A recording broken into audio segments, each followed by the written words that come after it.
Hey guys, what is up? Welcome back to the Loosely Bound YouTube channel. My name is Kate and today we're going to talk about Hidden Bodies by Caroline Kepnes. Before we begin, don't forget to go ahead and give this video a thumbs up and subscribe to the channel and hit that notification bell so you can be alerted as soon as a new video goes live. So I just finished reading Hidden Bodies by Caroline Kepnes, and if you haven't heard of this before, it is the sequel to You. So You is now I think the third season is about to come out, but a 2-season show on Netflix at the moment, which is where I initially heard of it. But before it was a show, it was actually a book. So I read You, which is the first season or the first in the series by Caroline Kepnes a few months ago. And I have a whole video on that. If you want to check it out, it'll pop up right up here for you. And the sequel, Hidden Bodies, lines up with season 2 of the show on Netflix. So when I read You, I absolutely loved it and could not wait to read the sequel.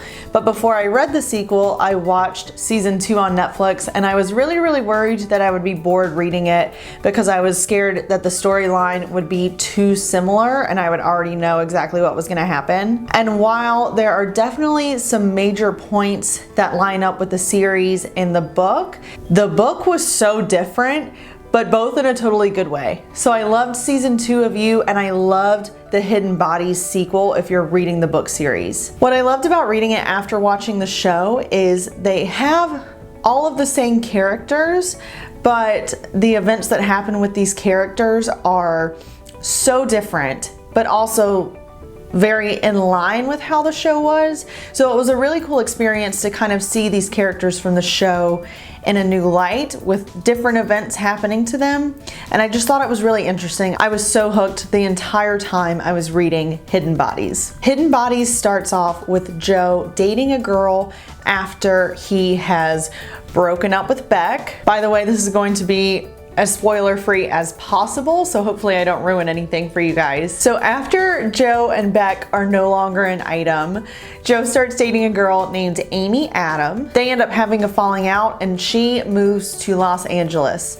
So Joe also decides to go to Los Angeles to try to find her and reconnect with her. While Joe is living in LA and looking for Amy, he meets a girl named Love Quinn, who is from a super well-off family, and she has these hippie parents that have been together since like middle school, and a twin named 40 who is just completely out of his mind. He's got all of these issues and just a really hard person to deal with. So Joe and Love begin a relationship, and Joe is trying to deal with not being with Beck anymore, not being able to find Amy, and handle his relationship with Love and her significantly difficult family. So while Joe is trying to juggle all of his relationship issues, he's also juggling all of these problems that he's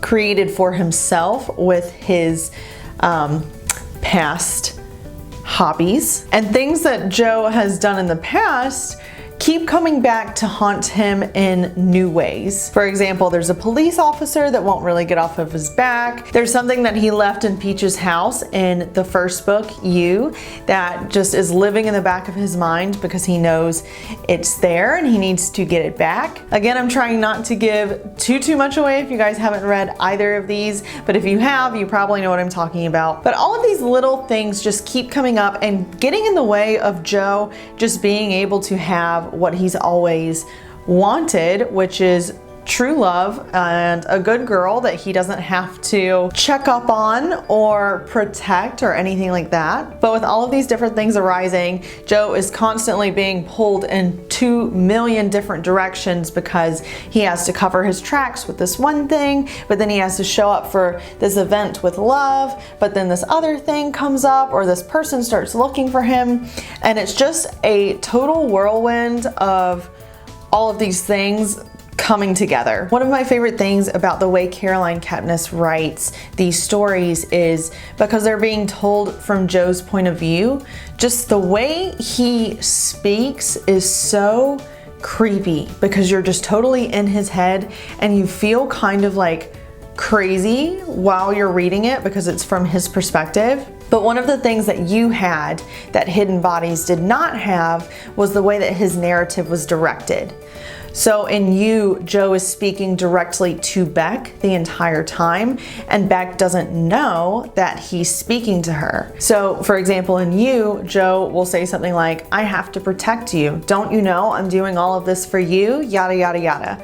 And it just adds such an extra super duper creepy element. And in Hidden Bodies, Joe isn't talking to a girl that he's stalking. He's just kind of talking and thinking his thoughts to himself. So while it is definitely engrossing and really, really entertaining, it doesn't have that like bone chilling, skin crawling kind of creep factor that you had. And I really missed that because I loved that element of You. Even with that being said though, Hidden Bodies was an amazing story. I gave it 4 out of 5 stars on Goodreads. There is a new one that has just come out recently, and I've read the description of the third one, and I'm really, really concerned about it because it looks like it's not gonna go in the direction that I wanted these stories to go in. So regardless, I'm definitely gonna pick it up. I'm sure it's going to be fantastic because Caroline Kepnes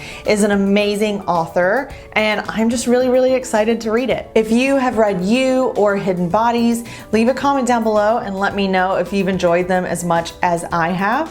And if you haven't, leave a comment and let me know if you're planning on picking these up. That's all I had for you guys today. Thank you so much for watching. Don't forget to like, share, and subscribe, and I will see you next time. Bye.